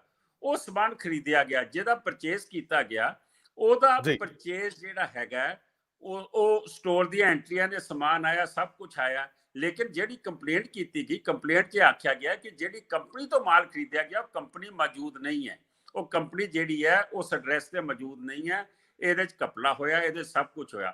ਹੁਣ ਇਹ ਸਾਰਾ ਕੰਮ ਆਰਗੇਨਾਈਜ਼ ਕੀਤਾ ਮਨਜਿੰਦਰ ਸਿੰਘ ਸਿਰਸਾ ਨੇ। ਮੈਂ ਨਹੀਂ ਮੁੱਕਰ ਰਿਹਾ, ਮੈਂ ਤੇ ਕਹਿ ਰਿਹਾ ਮੇਰੇ ਦਸਤਖਤ ਨੇ, ਚੈੱਕ ਦੇ ਉੱਤੇ ਮੇਰੇ ਦਸਤਖਤ ਨੇ, ਇੰਟੈਂਟ ਦੇ ਉੱਤੇ ਮੇਰੇ ਦਸਤਖਤ ਨੇ। ਲੇਕਿਨ ਮਨਜਿੰਦਰ ਸਿੰਘ ਸਿਰਸਾ ਮੁੱਕਰਦਾ ਪਿਆ। ਉਸਨੇ ਜਿਹੜੇ ਬਿੱਲਾਂ ਤੇ ਉਹਦੇ ਸਾਈਨ ਸੀ, ਉਹ ਬਿੱਲ ਗਾਇਬ ਕਰ ਦਿੱਤੇ, ਉਹ ਬਿੱਲ ਵਿੱਚੋਂ ਦੀ ਉਹਨੇ ਫਾੜ ਕੇ ਸੁੱਟ ਦਿੱਤੇ। ਲੇਕਿਨ ਜਿਹਨੇ ਕੰਪਲੇਂਟ ਕੀਤੀ ਉਹਦੇ ਕੋਲ ਫੋਟੋਕਾਪੀ ਬਿੱਲ ਹੈਗੇ ਸੀ। ਹੁਣ ਪੁਲਿਸ ਨੇ ਇਹ ਗੱਲ ਕਹੀ ਕਿ ਜੇ ਮਨਜੀਤ ਸਿੰਘ ਨਹੀਂ ਮੁੱਕਰ ਰਿਹਾ, ਜੇ ਦੂਜੇ ਬੰਦੇ ਨਹੀਂ ਮੁੱਕਰ ਰਹੇ, ਸਿਰਸਾ ਕਿਉਂ ਮੁੱਕਰਦਾ ਪਿਆ? ਔਰ ਉਹ ਬਿੱਲ ਕਿੱਥੇ ਨੇ? ਜਿੱਥੇ ਮੈਂ ਤੁਹਾਨੂੰ ਗੱਲ ਸ਼ੁਰੂ ਕੀਤੀ ਸੀਗੀ ਕਿ ਕਸਟੋਡੀਅਨ ਕੌਣ ਹੈ ਰਿਕਾਰਡ ਦਾ? General secretary. ਅਕਾਊਂਟਸ ਦਾ ਹੈਡ ਕੌਣ ਹੈ? General secretary. ਫਾਈਨਾਂਸ ਦਾ ਹੈਡ ਕੌਣ ਹੈ? General secretary. ਸਾਰੇ ਡਿਪਾਰਟਮੈਂਟ ਤੇਰੇ ਥੱਲੇ ਨੇ, ਔਰ ਫਿਰ ਰਿਕਾਰਡ ਕਿਹਦੇ ਕੋਲ ਹੈ? ਜਨਰਲ ਸੈਕਟਰੀ ਕੋਲ। ਜੇ ਬਿੱਲ ਗਾਇਬ ਹੋਏ ਨੇ ਤੇ ਤੂੰ ਦੱਸ ਕਿੱਥੇ ਗਾਇਬ ਹੋਏ ਨੇ, ਤੂੰ ਦੱਸ ਉਹ ਬਿੱਲ ਕਿਉਂ ਗਾਇਬ ਹੋਏ ਨੇ? ਇਹਦਾ ਮਤਲਬ ਕੋਈ ਨਾ ਕੋਈ ਗੜਬੜ ਹੋਏਗੀ ਇਹਦੇ ਵਿੱਚ। ਇਸ ਕਰਕੇ ਮੈਂ ਸਮਝਦਾ ਮੇਰੇ ਕੋਲ as a president final stage ਤੇ ਆਂਦਾ, ਔਰ ਪ੍ਰਧਾਨ ਦਾ ਕੰਮ ਹੁੰਦਾ ਜਦੋਂ ਜਨਰਲ ਸੈਕਟਰੀ ਦੇ ਸਾਈਨ ਬਿੱਲਾਂ ਤੇ ਦੇਖਦਾ, ਉਹ ਚੈੱਕ ਸਾਈਨ ਕਰ ਦਿੰਦਾ। ਮੇਰਾ ਸਵਾਲ ਇਹ ਹੈ ਕਿ ਜਿਹੜੇ ਬਿੱਲ ਤੂੰ ਸਾਈਨ ਕੀਤੇ ਸੀ, ਜਿਸ ਦਿਨ ਤੂੰ ਸਾਈਨ ਕੀਤੇ ਨੇ, ਤੂੰ ਕਹਿੰਦਾ ਮੈਂ ਆਊਟ ਆਫ ਕੰਟਰੀ ਆ। ਤੂੰ ਆਊਟ ਆਫ ਕੰਟਰੀ ਨਹੀਂ ਹੈ, ਤੂੰ ਗੁਰਦੁਆਰਾ ਕਮੇਟੀ ਦੇ ਦਫ਼ਤਰ ਚ ਆਉਂਦਾ, ਮੈਂ ਤੁਹਾਨੂੰ ਸਬੂਤ ਦਿਆਂਗਾ। ਮੈਂ ਇਹ ਸਮਝਦਾ ਵਾਂ ਕਿ ਇਹ ਟੋਟਲ ਤੇ ਟੋਟਲ, ਜੇ ਇਹਦੇ ਚ ਫਰਾਡ, ਇਹਨੇ ਕੋਈ ਕਮਿਸ਼ਨ ਖਾਧੀ ਹੈ, ਕੋਈ ਪੈਸੇ ਖਾਧੇ ਆ, ਉਹਦੇ ਚੋਂ ਨਿਕਲਣ ਵਾਸਤੇ ਇਸਨੇ ਕਾਗਜ਼ ਨੂੰ ਖੁਰਦ-ਬੁਰਦ ਕੀਤਾ। ਉਹ ਕਾਗਜ਼ ਹੁਣ ਪੁਲਿਸ ਇਨਵੈਸਟੀਗੇਸ਼ਨ ਚ ਲੱਭੇਗੀ, ਔਰ ਉਹਦੇ ਚ ਦੁੱਧ ਦਾ ਦੁੱਧ ਤੇ ਪਾਣੀ ਦਾ ਪਾਣੀ ਹੋਏਗਾ। ਪਰ ਮੈਂ ਵੈਸੇ ਜੀਕੇ ਸਾਹਿਬ, ਮੈਂ ਇਹ ਜਾਨਣਾ ਚਾਹੁੰਦਾ ਹੈ ਬਤੌਰ ਸਿੱਖ, ਹਾਲਾਂਕਿ ਮੈਂ ਪੂਰਾ ਗੁਰੂ ਦਾ ਸਿੱਖ ਨਹੀਂ, ਲੇਕਿਨ ਕਿਉਂਕਿ ਸਿੱਖ ਪਰਿਵਾਰ ਚ ਪੈਦਾ ਹੋਇਆ, ਮੈਨੂੰ ਇੰਝ ਲੱਗਦਾ ਹੈ ਕਿ ਜਦੋਂ ਵੀ ਸ਼ਰਧਾਵਾਨ ਲੋਕ ਗੁਰੂ ਘਰਾਂ ਵੱਲ ਜਾਂਦੇ ਆ ਤੇ ਇਹ ਆਸ ਲੈ ਕੇ ਜਾਂਦੇ ਆ ਕਿ ਇੱਥੇ ਤਾਂ ਰੱਬ ਦਾ ਵਾਸ ਹੈ, ਇੱਥੇ ਤਾਂ ਗੁਰੂ ਦੇ ਭੈ ਭਾਵਨੀ ਚ ਸਾਰਾ ਕੁਝ ਹੁੰਦਾ ਹੈ। ਇਹਨਾਂ ਥਾਵਾਂ ਤੋਂ ਜੇ ਕਰਪਸ਼ਨ ਦੇ ਚਾਰजेस ਨਿਕਲਣੇ ਸ਼ੁਰੂ ਹੋ ਜਾਣ, ਸੰਗਤ ਦੇ ਪੈਸੇ ਦੀ ਦੁਰਵਰਤੋਂ ਸ਼ੁਰੂ ਹੋ ਜਾਏ, ਅੱਜ ਵੀ ਗੁਰੂ ਦੀਆਂ ਸੰਗਤਾਂ ਜਿਹੜੀਆਂ ਨੇ ਉਹਦੇ ਲਈ ਗੁਰੂ ਦੀ ਗੋਲਕ ਦਾ ਮੂੰਹ ਖੁੱਲਾ ਹੋਇਆ ਸਾਰੇ ਥਾਵਾਂ ਤੇ। ਸ਼੍ਰੋਮਣੀ ਕਮੇਟੀ ਵੀ ਕਰ ਰਹੀ ਆ, ਦਿੱਲੀ ਕਮੇਟੀ ਜਿਹਦੇ ਚ ਸਿਰਸਾ ਸਾਹਿਬ ਦੀ ਆਪਣੀ ਫੋਟੋ ਰੋਜ਼ ਹੀ ਲਗਭਗ ਦੇਖ ਲੈਂਦੇ ਆ। ਜੇ ਤੁਸੀਂ ਹੁੰਦੇ ਤੁਸੀਂ ਵੀ ਕਰਦੇ। ਇਹੋ ਜਿਹੇ ਮੌਕਿਆਂ ਤੇ ਵੀ ਜੇ ਕੋਈ ਕਰਪਸ਼ਨ ਹੋਵੇ ਜਾਂ ਉਹਦੇ ਦੋਸ਼ ਲੱਗ ਜਾਣ ਤੇ ਫਿਰ ਲੋਕ ਕਿਹਨਾਂ ਤੇ ਵਿਸ਼ਵਾਸ ਕਰਨ? ਆਪਣੀ ਲੀਡਰਸ਼ਿਪ ਜੇ ਇਸ ਤਰ੍ਹਾਂ ਕਰਨ ਲੱਗ ਜੇ, ਇਹ ਤੁਹਾਨੂੰ ਨਹੀਂ ਲੱਗਦਾ ਕਿ ਪੂਰੀ ਦੀ ਪੂਰੀ ਲੀਡਰਸ਼ਿਪ ਦੇ ਸਾਹਮਣੇ ਪ੍ਰਸ਼ਨ ਚਿੰਨ੍ਹ ਹੈ ਇੱਕ ਬਹੁਤ ਵੱਡਾ? ਦੇਖੋ, ਮੈਂ ਸਮਝਦਾ ਕਿ ਬੜਾ ਮੰਦਭਾਗਾ ਜੋ ਤੁਸੀਂ ਕਹਿ ਰਹੇ ਹੋ, ਇਹਦੇ ਵਿੱਚ ਪੂਰਾ ਦਮ ਹੈ, ਲੋਕਾਂ ਦੇ ਵਿਸ਼ਵਾਸ ਦੇ ਉੱਤੇ ਧੱਕਾ ਲੱਗਦਾ ਹੈ। ਮੇਰਾ ਅਗਰ ਮੇਰੇ ਤੇ ਇਲਜ਼ਾਮ ਲੱਗੇ, ਮੈਂ FIR ਹੋਣ ਤੋਂ ਪਹਿਲੇ ਅਸਤੀਫਾ ਦੇ ਕੇ ਆ ਗਿਆ। ਸਰ ਮਨਜਿੰਦਰ ਸਿੰਘ ਸਿਰਸਾ ਕਿਉਂ ਅਸਤੀਫਾ ਨਹੀਂ ਦੇ ਰਹੇ? ਤੁਹਾਨੂੰ ਯਾਦ ਹੈ ਅਕਾਲ ਤਖਤ ਸਾਹਿਬ ਨੇ ਸਾਨੂੰ, ਮੇਰਾ ਖਿਆਲ ਹੈ ਫਰਵਰੀ ਦੇ ਮਹੀਨੇ 'ਚ ਬੁਲਾਇਆ ਸੀ, 5 ਮਾਰਚ ਨੂੰ ਬੁਲਾਇਆ ਸੀਗਾ ਸ਼ਾਇਦ, 5 ਮਾਰਚ ਨੂੰ ਪੁਰਾਣੇ ਪ੍ਰਧਾਨਾਂ ਨੂੰ, ਮਨੂ ਤੇ ਮਨਜਿੰਦਰ ਸਿੰਘ ਸਿਰਸਾ ਨੂੰ, ਜਿਹਦੇ ਸਰਨਾ ਸਾਹਿਬ ਸੀਗੇ ਦੋਵੇਂ ਭਰਾ, ਕਿਉਂਕਿ ਉਹ ਪ੍ਰਧਾਨ ਨੇ, ਅਵਤਾਰ ਸਿੰਘ ਹਿੱਤ ਸੀ, ਹਰੀਨਗਰ ਸਕੂਲ ਦਾ ਕੇਸ ਸੀਗਾ। ਉਹ ਹਿੱਤ ਸਾਹਿਬ ਨੇ ਅਕਾਲ ਤਖਤ ਦੇ ਉੱਤੇ ਦੱਸ ਦਿੱਤਾ ਕਿ ਸਿਰਸੇ ਨੇ ਨਕਲੀ ਕਾਗਜ਼ ਚਿੱਠੀ ਬਣਾ ਕੇ ਮਨਜੀਤ ਸਿੰਘ ਦੀ ਜਿਹੜੀ ਹੈ ਉਹ ਮੈਨੂੰ ਦਿੱਤੀ ਹੈ, ਔਰ ਇਹ ਸਕੂਲ ਦਾ ਇਲਜ਼ਾਮ ਮੇਰੇ ਤੇ ਸਿਰਸੇ ਨੇ ਲਾਇਆ ਕਿ ਮੈਂ 500 ਕਰੋੜ ਦਾ ਸਕੂਲ ਹਿੱਤ ਦੇ ਹਵਾਲੇ ਕਰ ਦਿੱਤਾ। ਅਕਾਲ ਤਖਤ ਸਾਹਿਬ ਨੇ ਮੇਰੇ ਤੋਂ ਦੁਬਾਰਾ ਚਿੱਠੀ ਮੰਗੀ, ਪਹਿਲੇ ਉੱਥੇ ਲੈ ਲਿਆ, ਮੈਨੂੰ ਕਹਿੰਦੇ ਜਥੇਦਾਰ ਸਾਹਿਬ ਕਿ ਮਨਜੀਤ ਤੂੰ ਤੇ ਸੁਰਖਰੂ ਹੋ ਗਿਆ, ਤੂੰ ਮੈਨੂੰ ਚਿੱਠੀ ਲਿਖ ਕੇ ਦੇ ਕਿ ਮੈਂ ਇਹਦੀ ਇਨਕੁਆਇਰੀ ਕਰਾਵਾਂ। ਮੈਂ ਉਸੇ ਵੇਲੇ ਦਿੱਤੀ। ਹੁਣ ਮੈਨੂੰ ਅਗਸਤ ਦੇ ਮਹੀਨੇ 'ਚ ਕੋਵਿਡ ਤੋਂ ਬਾਅਦ ਫਿਰ ਜਥੇਦਾਰ ਸਾਹਿਬ ਦੀ ਚਿੱਠੀ ਆਈ ਕਿ ਮੈਨੂੰ ਦੁਬਾਰਾ ਤੁਸੀਂ ਰਿਟਨ ਲਿਖੋ ਤੇ ਮੈਂ ਇਹਦੀ ਇਨਕੁਆਇਰੀ ਜਿਹੜੀ ਹੈ ਉਹਦੀ ਕਮੇਟੀ ਬਣਾਵਾਂ ਤਾਂ ਕਿ ਪਤਾ ਲੱਗੇ ਘਪਲੇ ਕਿੰਨੇ ਕੀਤੇ ਨੇ। ਮੈਂ ਦੁਬਾਰਾ ਚਿੱਠੀ ਉਹਨਾਂ ਨੂੰ ਭੇਜ ਦਿੱਤੀ। ਅੱਜ ਫਿਰ ਕਮੇਟੀ ਨਹੀਂ ਬਣੀ ਕਿਉਂਕਿ ਇਹ ਸਰਸਾ ਸਾਹਿਬ ਸੁਖਬੀਰ ਸਿੰਘ ਬਾਦਲ ਕੋਲ ਪਹੁੰਚ ਗਏ ਕਿ ਤੁਸੀਂ ਜੇ ਅਕਾਲ ਤਖਤ ਤੇ ਕੰਮ ਖੋਲਿਆ ਤਾਂ ਅਸੀਂ ਸਾਰੇ ਹੀ ਨੰਗੇ ਹੋ ਜਾਵਾਂਗੇ। ਜਥੇਦਾਰ ਸਾਹਿਬ ਹੁਣ ਬਣਾਉਣ ਨੂੰ ਤਿਆਰ ਨਹੀਂ, ਭਾਵੇਂ ਉਹ ਕੁਝ ਕਹਿਣ, ਲੇਕਿਨ ਸਿੱਧਾ ਸਿੱਧਾ ਦਬਾਅ ਹੈ ਸੁਖਬੀਰ ਸਿੰਘ ਬਾਦਲ ਦਾ ਕਿ ਇਨਕੁਆਇਰੀ ਕਮੇਟੀ ਨਹੀਂ ਬਣਨੀ ਚਾਹੀਦੀ, ਕਿਉਂਕਿ ਅਵਤਾਰ ਸਿੰਘ ਹਿੱਤ ਨੇ ਜਿਹੜਾ ਬਿਆਨ ਅਕਾਲ ਤਖਤ ਤੇ ਦੇਤਾ ਉਹਦੇ ਗਵਾਹ ਦੋਵੇਂ ਸਰਨਾ ਭਰਾ ਨੇ। ਉਹਦਾ ਸਰਸਾ ਆਪ ਉੱਥੇ ਗਵਾਹ ਹੈ, ਉੱਥੇ ਮੈਂ ਗਵਾਹਾਂ, ਜਥੇਦਾਰ ਸਾਹਿਬ ਆਪ ਗਵਾਹ ਨੇ ਕਿ ਹਿੱਤ ਸਾਹਿਬ ਨੇ ਆਖਿਆ ਕਿ ਇਹ ਚਿੱਠੀ ਜਿਹੜੀ ਹੈ ਇਹ ਸਰਸੇ ਨੇ ਬਣਾਈ ਹੈ। ਇਹਨਾਂ ਦਾ ਖਾਨਦਾਨੀ ਜੱਦੀ ਪੁਸ਼ਤੀ ਕੰਮ ਹੈ ਸਰਸਾ ਸਾਹਿਬ ਦਾ, ਇਹ ਕਾਗਜ਼ ਬਣਾਣੇ, ਨਕਲੀ ਕਾਗਜ਼ ਬਣਾਣੇ। ਇਹ ਇਹਨਾਂ ਦੇ ਪਿਤਾ ਨੂੰ ਵੀ ਸਜ਼ਾ ਇਸੇ ਕੰਮ 'ਚ ਹੋਈ ਹੈ। ਮੈਂ ਸਮਝਦਾ ਵਾਂ ਕਿ ਇਹ ਤੁਸੀਂ ਜੋ ਕਹਿ ਰਹੇ ਹੋ ਇਹਦੇ ਨਾਲ ਲੋਕਾਂ ਦਾ ਦਿਲ ਜ਼ਰੂਰ ਟੁੱਟਦਾ ਹੈ, ਲੇਕਿਨ ਚਲੋ ਅਸੀਂ ਜੀਕੇ ਸਾਹਿਬ ਦੇਖੋ ਇਲਜ਼ਾਮ ਲੱਗੇ ਮੈਂ ਛੱਡ ਕੇ ਆ ਗਿਆ, ਇਹ ਕਿਉਂ ਨਹੀਂ ਛੱਡਦੇ ਪਏ? ਨਹੀਂ ਜੀਕੇ ਸਾਹਿਬ, ਚਲੋ ਉਹ ਠੀਕ ਹੈ, ਪਰ ਅਸੀਂ ਕਿਸੇ ਦੇ ਬਾਪ ਤੇ ਨਾ ਜਾਈਏ, ਉਹ ਚੰਗਾ ਨਹੀਂ ਲੱਗਦਾ। ਇਹ ਸਿਆਸਤ ਦੇ ਵਿੱਚ ਦੋਸ਼ ਪ੍ਰਤੀ ਦੋਸ਼ ਤਾਂ ਹੋਣੇ ਚਾਹੀਦੇ ਆ, ਲੇਕਿਨ ਬੜਾ ਵੱਡਾ ਸਵਾਲ ਫਿਰ ਖੜਾ ਹੋ ਜਾਂਦਾ ਹੈ ਕਿ ਨੈਤਿਕ ਤੌਰ ਤੇ ਰਿਜ਼ਾਈਨ ਕਰਨਾ ਚਾਹੀਦਾ, ਨਹੀਂ ਤਾਂ ਘੱਟੋ ਘੱਟ ਅਹੁਦੇ ਨਾਲੋਂ ਕੁਝ ਸਮੇਂ ਲਈ ਵੱਖ ਹੋਣਾ ਚਾਹੀਦਾ, ਜਿੰਨਾ ਚਿਰ ਕੋਈ ਨਾ ਕੋਈ ਇਨਵੈਸਟੀਗੇਸ਼ਨ ਚੱਲਦੀ ਹੈ। ਪ੍ਰੋਸੀਡਿੰਗਸ ਜਦੋਂ ਹੁੰਦੀਆਂ ਨੇ ਉਦੋਂ ਅਹੁਦੇ ਤੇ ਬੈਠ ਕੇ ਉਹਦੀ ਆਭਾ ਨੂੰ ਘਟਾਉਣਾ ਨਹੀਂ ਚਾਹੀਦਾ। ਸੁਖਬੀਰ ਸਿੰਘ ਬਾਦਲ ਲਈ ਇਹ ਬਹੁਤ ਵੱਡਾ ਸਵਾਲ ਆ। ਮੈਂ ਫਿਰ ਇੱਥੇ ਤੁਹਾਨੂੰ ਇਹ ਸਵਾਲ ਪੁੱਛੂੰਗਾ ਕਿਉਂਕਿ ਤੁਸੀਂ ਬਾਦਲ ਕਿਆਂ ਦੇ ਬਹੁਤ ਨੇੜੇ ਰਹੇ ਹੋ, ਬਾਦਲ ਪਰਿਵਾਰ ਤੋਂ ਤੁਸੀਂ ਡਾਇਰੈਕਸ਼ਨ ਲੈਂਦੇ ਰਹੇ ਹੋ ਔਰ ਉਹਨਾਂ ਦੇ ਲਈ ਤੁਸੀਂ ਕੰਮ ਕਰਦੇ ਰਹੇ, ਚ ਕੋਈ ਦੋਰਾਵਾ ਨਹੀਂ, ਤੁਸੀਂ ਮੰਨੋਗੇ ਇਸ ਗੱਲ ਨੂੰ। ਮੈਨੂੰ ਉਹਨਾਂ ਦੀ ਕਾਰਜਸ਼ੈਲੀ ਬਾਰੇ ਦੱਸੋ ਕਿ ਆਖਰ ਇਹੋ ਜਿਹੇ ਮੌਕਿਆਂ ਤੇ ਫੈਸਲੇ ਨਾ ਲੈ ਕੇ ਦਲ ਦਾ ਹੋਰ ਨੁਕਸਾਨ ਕਰਾ ਕੇ ਅਕਾਲੀ ਦਲ ਤੇ ਜਿਹੜੇ ਅੱਗੇ ਹੀ ਕਈ ਤਰ੍ਹਾਂ ਦੇ ਨਵੇਂ ਹਰਫ ਆਉਂਦੇ ਨੇ, ਇਹੋ ਜਿਹੇ ਮੌਕਿਆਂ ਤੇ ਫੈਸਲੇ ਕਿਉਂ ਨਹੀਂ ਲੈਂਦੇ? ਤੁਹਾਡੇ ਹੁੰਦਿਆਂ ਵੀ ਕਈ ਵਾਰੀ ਉਹ ਕਮਜ਼ੋਰੀ ਦਿਖਾਉਂਦੇ ਰਹੇ ਹੋਣਗੇ ਨਾ। ਉਹਨਾਂ ਦੇ ਜਿੱਦਾਂ ਹੁਣ ਮੇਰੇ ਹੁੰਦੇ ਡੇਰੇ ਦੀ ਗੱਲ ਆਈ, ਡੇਰੇ ਨੇ ਤੁਹਾਡੇ ਸਾਹਮਣੇ ਆ ਕਿ ਜਦੋਂ ਡੇਰੇ ਦੇ ਵੋਟਾਂ ਲੈਣ ਦੀ ਗੱਲ ਆਈ ਇਲੈਕਸ਼ਨ ਦੇ ਦੌਰਾਨ, ਮੈਂ ਪ੍ਰੈਸ ਕਾਨਫਰੰਸ ਕਰਕੇ ਉਹਦੀ ਮੁਖਾਲਫਤ ਕੀਤੀ, ਮੈਨੂੰ ਵਾਪਸ ਭੇਜਤਾ। ਜੇ ਗੁਰੂ ਗ੍ਰੰਥ ਸਾਹਿਬ ਦੀ ਬਰਗਾੜੀ ਦੀ ਗੱਲ ਆਈ, ਜੋ ਮੇਰਾ ਸਟੈਂਡ ਸੀ ਪਾਰਟੀ ਦਾ ਸਟੈਂਡ ਉਸ ਤੋਂ ਉਲਟ ਰਿਹਾ। ਹੁਣ ਇੱਥੇ ਫਰਕ ਹੈ। ਮੈਨੂੰ ਉਹਨਾਂ ਨੇ ਆਖਿਆ ਜੀ ਕਿ ਤੁਸੀਂ ਦਿੱਲੀ ਦੇਖੋ, ਇਹ ਸਾਨੂੰ ਦੇਖਣ ਦਿਓ। ਦਿੱਲੀ 'ਚ ਜਿਹੜੇ ਕੰਮ ਮੈਂ ਕੀਤੇ, ਸੰਗਤ ਨੇ 2017 'ਚ ਜਦੋਂ 4 ਫਰਵਰੀ ਨੂੰ ਅਕਾਲੀ ਦਲ ਹਾਰਦਾ ਪਿਆ ਤੇ 26 ਫਰਵਰੀ ਨੂੰ ਦਿੱਲੀ 'ਚ ਮੈਂ ਕਲੀਨ ਸਵੀਪ ਕਰਕੇ ਜਿੱਤਦਾ ਪਿਆ। ਮੈਂ ਇਹ ਸਮਝਦਾ ਵਾਂ ਕਿ ਹਾਂ, ਦੂਜੀ ਗੱਲ, ਅਸੀਂ ਕਿਸੇ ਵੀ ਪ੍ਰੋਗਰਾਮ 'ਚ ਜਾਣਾ ਸੁਖਬੀਰ ਸਿੰਘ ਬਾਦਲ ਨੇ ਨਾਲ ਹੋਣਾ ਤੇ ਮੈਨੂੰ ਪਹਿਲੇ ਕਹਿ ਦੇਣਾ ਕਿ ਧਰਮ ਵਾਲੇ ਮਾਮਲੇ ਤੇ ਮੈਂ ਨਹੀਂ ਬੋਲੂੰਗਾ, ਤੁਸੀਂ ਬੋਲਿਓ, ਤੁਸੀਂ ਉਹ ਗੱਲਾਂ ਨੂੰ ਲੋਕਾਂ ਤੱਕ ਪਹੁੰਚਾਓ, ਮੈਂ ਪੋਲੀਟੀਕਲ ਗੱਲ ਰੱਖੂੰਗਾ। ਮੈਂ ਸਮਝਦਾ ਕਿ ਸੁਖਬੀਰ ਸਿੰਘ ਬਾਦਲ ਕੋਲ ਧਰਮ ਵਾਲਾ ਪਾਸਾ ਹੈ ਹੀ ਨਹੀਂ। ਉਹ ਅਕਾਲ ਤਖਤ ਸਾਹਿਬ ਨੂੰ, SGPC ਨੂੰ, ਦਿੱਲੀ ਕਮੇਟੀ ਨੂੰ ਜਾਂ ਪਟਨਾ ਸਾਹਿਬ ਕਮੇਟੀ ਨੂੰ ਇੰਜ ਚਲਾਉਂਦੇ ਨੇ ਜਿੱਦਾਂ ਉਹ ਆਪਣੇ ਹੋਟਲ ਨੂੰ ਚਲਾ ਰਹੇ ਹੋਣ ਜਾਂ ਆਰਬਿਟ ਟਰਾਂਸਪੋਰਟ ਜਾਂ ਆਰਬਿਟ ਐਵੀਏਸ਼ਨ ਚਲਾ ਰਹੇ ਹੋਣ ਕਿ ਤੂੰ ਜੀ ਜਾ, ਤੂੰ ਮਰ ਜਾ, ਅਕਾਲ ਤਖਤ ਇਹ ਫੈਸਲਾ ਕਰੇ, ਇਹ ਫੈਸਲਾ ਨਾ ਕਰੇ। ਮੈਂ ਸਮਝਦਾ ਇੱਥੋਂ ਅਕਾਲ ਤਖਤ ਨੂੰ ਵਰਤ ਲਿਆ, ਉੱਥੋਂ ਦੀ ਉਹਨਾਂ ਨੂੰ ਬਾਹਰ ਕੱਢ ਦਿੱਤਾ, ਫਿਰ ਕਹਿਤਾ ਸ਼੍ਰੋਮਣੀ ਕਮੇਟੀ ਆਲ ਇਨ ਆਲ। ਮੈਂ ਸਮਝਦਾ ਉਹਨਾਂ ਨੂੰ ਸਾਰੇ ਰਾਹ ਰਸਤੇ ਆਉਂਦੇ ਨੇ ਕਿ ਕਿੱਦਾਂ ਗੱਲਾਂ ਨੂੰ ਡਾਇਵਰਟ ਕਰਨਾ, ਲੇਕਿਨ ਇਹ ਸਾਰੀਆਂ ਗੱਲਾਂ ਦਾ ਫੈਸਲਾ ਰੰਧਾਵਾ ਸਾਹਿਬ, ਦਿੱਲੀ ਗੁਰਦੁਆਰਾ ਕਮੇਟੀ ਦੀ ਇਲੈਕਸ਼ਨਾਂ ਸਾਡੀਆਂ April ਐਂਡ 'ਚ ਹੋ ਜਾਣੀਆਂ ਨੇ। ਮੈਂ ਸਮਝਦਾ ਸੰਗਤ ਦੀ ਕਚਹਿਰੀ ਜਾ ਰਹੇ ਹਾਂ। ਸਰਨਾ ਸਾਹਿਬ ਤੇ ਵੀ ਇਲਜ਼ਾਮ ਨੇ, ਸਾਡੇ ਤੇ ਵੀ ਇਲਜ਼ਾਮ ਨੇ, ਸਰਸਾ ਸਾਹਿਬ ਤੇ ਵੀ ਇਲਜ਼ਾਮ ਨੇ, ਅਕਾਲੀ ਦਲ ਤੇ ਵੀ ਇਲਜ਼ਾਮ ਨੇ। ਲੋਕਾਂ ਦੀ ਕਚਹਿਰੀ ਦੇ ਵਿੱਚੋਂ ਪਤਾ ਲੱਗ ਜਾਏਗਾ ਕਿ ਕੀ ਫੈਸਲਾ ਲੋਕੀ ਕਹੇ। ਕਿ ਕੋਰਟ ਕਚਹਿਰੀ ਤਾਂ 20 ਸਾਲ ਨਹੀਂ ਮੁੱਕਣੀ ਨਾ ਮੇਰੀ ਮੁੱਕਣੀ ਨਾ ਉਹਨਾਂ ਦੀ ਮੁੱਕਣੀ ਹੈ, ਲੇਕਿਨ ਲੋਕਾਂ ਦੀ ਕਚਹਿਰੀ 'ਚ ਪਤਾ ਲੱਗ ਜਾਊਗਾ। ਔਰ ਜਿਹੜੀ ਗੱਲ, ਜਿੱਥੋਂ ਤੱਕ ਗੱਲ SGPC ਦੀ ਇਲੈਕਸ਼ਨ ਆ, ਜਿਹੜੀ ਅਕਾਲੀ ਦਲ ਪਿਛਲੇ 5 ਸਾਲਾਂ ਤੋਂ ਰੁਕਾ ਕੇ ਬੈਠੀ ਸੀ, ਅੱਜ ਉਹਦੀ ਬਾਲ ਰੋਲਿੰਗ ਅੱਜ ਤੋਂ 4 ਮਹੀਨੇ 3 ਮਹੀਨੇ ਪਹਿਲੇ ਕਰ ਦਿੱਤੀ ਹੈ ਸੈਂਟਰ ਸਰਕਾਰ ਨੇ।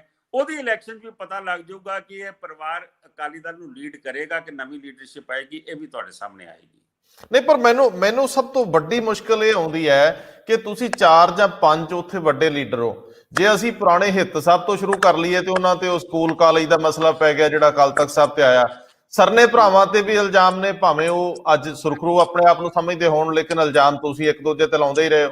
ਫਿਰ ਉਸ ਤੋਂ ਬਾਅਦ ਤੁਸੀਂ ਆ ਜਾਂਦੇ ਹੋ ਤੇ ਤੁਹਾਡੇ ਤੇ ਵੀ ਇਲਜ਼ਾਮ ਹੈ, FIR ਦਾ ਜ਼ਿਕਰ ਹੋਇਆ, ਤੇ ਹੁਣ ਸਿਰਸਾ ਸਾਹਿਬ ਤੇ 2 FIRs ਦਾ ਜ਼ਿਕਰ ਹੋਇਆ। ਔਰ ਮੁਸ਼ਕਲ ਇਹ ਆਈ ਕਿ ਬਹੁਤੇ ਥਾਵਾਂ ਤੇ ਕੇਸਿਸ ਜਿਹੜੇ ਨੇ ਉਹ ਭ੍ਰਿਸ਼ਟਾਚਾਰ ਦੇ ਨੇ। ਹੁਣ ਗੁਰੂ ਘਰ ਕੀ ਹੋਏ ਤੇ ਭ੍ਰਿਸ਼ਟਾਚਾਰ ਕੀ ਹੋਇਆ? ਜੇ ਲੋਕ ਚੁਣਨਾ ਵੀ ਚਾਹਣਗੇ ਤੇ ਤੁਹਾਡੇ ਚਾਰਾਂ ਦੇ ਉੱਤੇ ਹੀ ਦੋਸ਼ ਨੇ, ਜਾਂ ਜੇ ਦੋਸ਼ ਵਾਂਗ ਨੇ, ਤਾਂ ਫਿਰ ਇੱਥੋਂ ਕਿੰਨੂੰ ਲੋਕ ਚੁਣਨ? ਕੋਈ ਨਵਾਂ ਬੰਦਾ ਕਿੱਥੋਂ ਲਾਈਏ? ਇਸ ਤਰ੍ਹਾਂ ਨੇ ਜੀ ਕਿ ਨਵੀਆਂ ਪਾਰਟੀਆਂ ਵੀ ਆਈ ਨੇ। ਆਮ ਆਦਮੀ ਪਾਰਟੀ ਪਿਛਲੀ ਵਾਰੀ ਵੀ ਇਲੈਕਸ਼ਨ ਲੜੀ ਸੀ ਆਪਣਾ ਪੂਰਾ ਦਲ ਬਣਾ ਕੇ। ਭਾਈ ਸਾਹਿਬ ਭਾਈ ਰਣਜੀਤ ਸਿੰਘ ਸਾਬਕਾ ਜਥੇਦਾਰ ਅਕਾਲ ਤਖਤ ਸਾਹਿਬ ਵੀ ਲੜੇ ਸੀ। ਸਰ ਬਡਾਲਾ ਸਾਹਿਬ ਨੇ ਵੀ ਪਾਰਟੀ ਬਣਾ ਕੇ ਲੜੀ ਸੀਗੀ। ਮੈਂ ਸਮਝਦਾ ਵਾਂ ਕਿ ਸੰਗਤ ਦਾ ਫੈਸਲਾ ਜਿਹੜਾ ਹੈ ਨਾ, ਉਹ ਕਈ ਚੀਜ਼ਾਂ ਕਲੀਅਰ ਕਰੇਗਾ। ਉਹ ਆਉਣ ਵਾਲਾ ਦਿਸ਼ਾ ਨਿਰਦੇਸ਼ ਕਲੀਅਰ ਕਰੇਗਾ।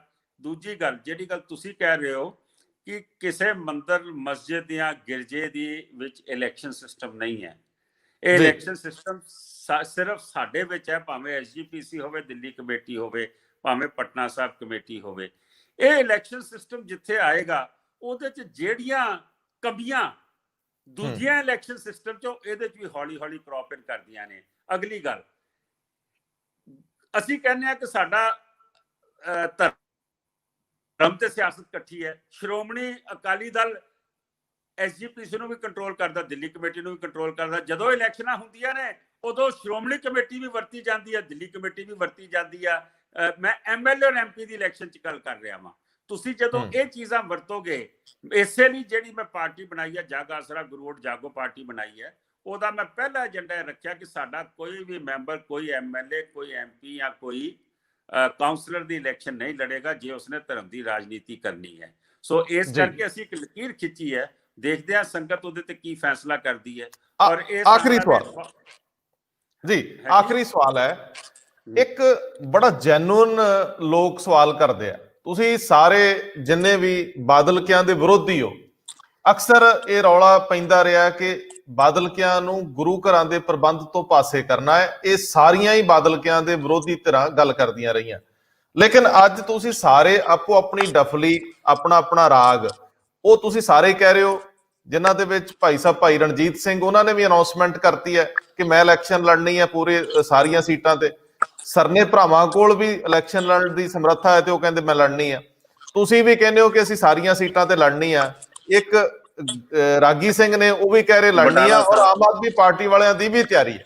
ਮੈਨੂੰ ਇਹ ਦੱਸੋ, ਤੁਸੀਂ ਰਲ ਮਿਲ ਕੇ ਵੋਟਾਂ ਦੀ ਇਹ ਵੰਡ ਕਰਕੇ ਪਹਿਲੇ ਪ੍ਰਬੰਧ ਨੂੰ ਹੀ ਕਾਇਮ ਰੱਖਣਾ ਚਾਹੁੰਦੇ ਹੋ? ਮਤਲਬ ਸਿੱਧੀ ਜੀ ਗੱਲ ਆ ਕਿ ਜੇ ਤੁਸੀਂ ਇਸ ਤਰੀਕੇ ਨਾਲ ਲੜਦੇ ਹੋ ਤੇ ਜਿਹੜਾ ਬਾਦਲਕਿਆਂ ਦਾ ਆਲਰੇਡੀ ਤਾਣਾ ਬਣਾ ਹੈ ਉਹ ਤਾਂ ਫਿਰ ਜਿੱਤ ਵਾਲੇ ਪਾਸੇ ਜਾਊਗਾ। ਉਹਨਾਂ ਦੀ ਵੋਟ ਇਕੱਠੀ ਰਹਿੰਦੀ ਹੈ, ਤੁਹਾਡੀ ਸਾਰਿਆਂ ਦੀ ਬਾਦਲ ਵਿਰੋਧੀ ਵੋਟ ਵੰਡ ਹੋ ਜਾਂਦੀ ਹੈ। ਇਹ ਲੋਕਾਂ ਦਾ ਸਵਾਲ ਹੈ, ਮੇਰਾ ਇਹਦੇ ਵਿੱਚ ਕੋਈ ਨਿੱਜੀ ਨਹੀਂ ਕੁਝ ਵੀ। ਦੇਖੋ, ਇਸ ਗੱਲ 'ਚ ਤੁਹਾਡੇ ਵਜ਼ਨ ਹੈਗਾ, ਲੋਕਾਂ ਦੀ ਗੱਲ 'ਚ ਵਜ਼ਨ ਹੈਗਾ, ਲੇਕਿਨ ਬੜੀਆਂ ਐਸੀਆਂ ਗੱਲਾਂ ਨੇ ਜਿਨ੍ਹਾਂ ਕਰਕੇ ਕੋਈ ਸਮਝੌਤਾ ਨਹੀਂ ਹੋ ਸਕਿਆ। ਲੇਕਿਨ ਮੈਂ ਇਹ ਤੁਹਾਨੂੰ ਵਿਸ਼ਵਾਸ ਦਿਵਾ ਸਕਦਾ ਵਾਂ ਕਿ ਰਿਜ਼ਲਟ ਆ ਜਾਏਗਾ ਮਈ ਦੇ ਪਹਿਲੇ ਹਫਤੇ ਦੇ ਵਿੱਚ, ਔਰ ਤੁਹਾਨੂੰ ਬਿਲਕੁਲ ਕਲੀਅਰ ਨਜ਼ਰ ਆਏਗਾ ਕਿ ਬਾਦਲ ਦਲ ਜਿਹੜਾ ਹੈ ਉਹ ਦਿੱਲੀ ਦੇ ਵਿੱਚ ਨਜ਼ਾਰਤ ਹੋਇਆ ਹੈ, ਉਹ ਬੁਰੀ ਤਰ੍ਹਾਂ ਹਾਰਿਆ ਹੈ।